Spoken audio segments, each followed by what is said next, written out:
So guys, magandang gabi sa inyo lahat. So ito, panibagong deliver naman tayo. So tonight pala, so susubukan natin ng kung maganda yung booking sa gabi. So ito, nag-try lang ako ng gabi. So ito, naka-double book na agad tayo. San Pablo to Calamba. So San Pablo to Calamba, dalawa din isa.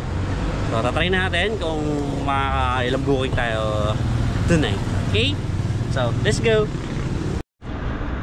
So yun guys, what's up? So ano oras na ba? Time check. So 10:56 ng gabi. So ito, kala ko makakarami ako ng ng booking. Kasi siyempre ako kaya nga sabi ko, ito guys, nakakawa na agad tayo ng booking. Di ba kanina San Pablo to Calamba is double booking. So ngayon, pagdating natin ng Calamba, so may booking na lumabas. Ayun, Calamba to San Pablo. Then Kabuyaw to San Pablo. Double book na naman tayo guys. Siyempre, pauwi na tayo dito. Wala tayo pong para kasi sabi ko, pag may lumabas talaga, siyempre kinukuha ko na. Pero gusto ko pa sana talaga magstay kahit hanggang madaling araw. Kasi si Lalabob naman, hanggang madaling araw naman yung kanyang booking eh. So ito, kung nakakawa na agad tayo, so pwede na tayo umuwi nito. So around nasa, nasa 1,000 plus na tayo. Siguro nasa 1,300. So apat na booking, mga 1,300. O, di ba? So alas 7, ay alas 8 pala. Alas 8 ng gabi hanggang alas 10. Oh, grabe naman yan, 2 hours. So mag-alas 11 na pala, 3 hours. Ay nako, so try na natin to. Uwi na tayo. Let's go. So yun guys, on the way na tayo sa San Pablo. Double book tayo tonight.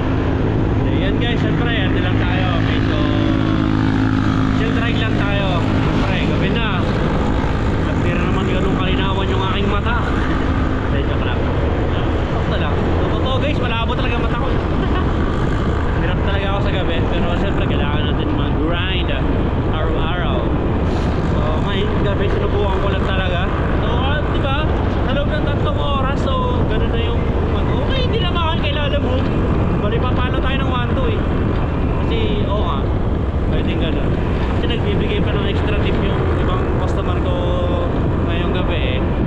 So ngayon ay nasa ano pala tayo, Turbina. Chill ride lang muna tayo guys.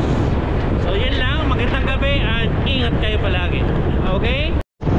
Night ride tayong malala ngayong gabi.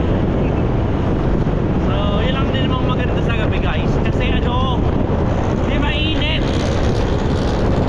Saan tayo manunugtog sa araw. Yan lang guys, kasi sa gabi dubli ingat tayo. Sa gabi, hindi natin alam mga delikado dyan. Alam natin mga nagbubok, baka may huldagan pa na yun. Huwag naman sana. Mga dubli ingat lang talaga tayo yung mga rider. Ako kasi pag alam ko medyo lip talaga yung pipikapang ko, yung pagdadala ko na hindi ko tinataklan. Okay? So accept at your own risk. So yun guys, na-drop na natin yung isang drop off natin. So bali yung shipping fee kasi noon is ano lang 252. So nagbigay si sir ng 500 pesos. Solid guys na. Oh grabe, dinoble ni sir yung yung shipping fee. Yun yung maganda sa gabi. Siyempre alam nila yung pagod ng rider, kaya nagpapagabi. Oh, shout out sa mga customer dyan na mga napakasolid, diba? So yun, dito na tayo. May isa pa tayong drop off. Na lang, uuwi na tayo guys. Ayan guys, yung ating pangalawang drop off. Tulog na ata. Time check, alas 12 na ng hating gabi. Tinatawagan ko ngayon, hindi na nasagot. Tulog na. Sabi ko matulog eh. Masagot guys, sari tayo nito.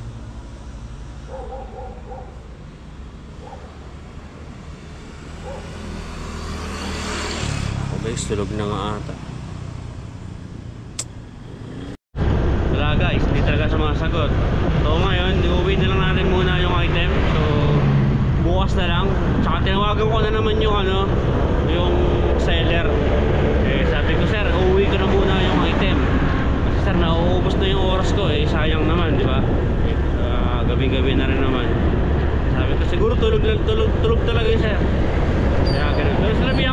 customer na yon na ano, huwag mo nang matulog kasi may parcel siyang parating. Hindi natin na may iwasan. Doon talaga, siguro yung pagod yung tao. So bukas na umaga, dalhin na lang natin guys, sir. Okay? Ganoon na lang. Kasi naman ano, mag-aksaya tayo ng oras doon. Dami ko ng tawag sa kanya. Halos na sa 10 tawag na tawag sa kanya eh. Hindi sumasagot eh. Tapos tinatawagan din siya ng seller, hindi rin sumasagot. Wala, sayang. Di ba sayang ano? Although hindi pa to bayad guys. Pag na ano na yung item ko, na-drop ko na yung item, doon pa lang ako babayaran. Okay lang naman yun kasi nasa akin naman yung item eh. Yun lang yun. So bukas na lang siguro. Kasi alas 12 na naman naman eh ng ating gabi. Pahinga na rin muna tayo. Yun na naman. So yun, good night. Bye-bye. So yun guys, tayo muna ay uuwi. At talagang naman si customer ay tulog. Pasarap na talaga ang tulog, tinatawagan ko siya, so wala. So bukas na lang natin to deliver ng umaga. Siguro ay bahala siya kung bibigay siya o basta bukas na lang kasi lumalalim na rin kasi ang gabi. At tinawagan ko na din naman yung seller. So sabi ko, sir, bukas na lang yung ano, yung item kasi kanina pa talaga ako dun sa area. So wala, tulog talaga. Yung nga hindi pa siya nagre-reply sa mga text ko. Then tawag ko, wala pa rin response. So bukas na lang. Okay, good night.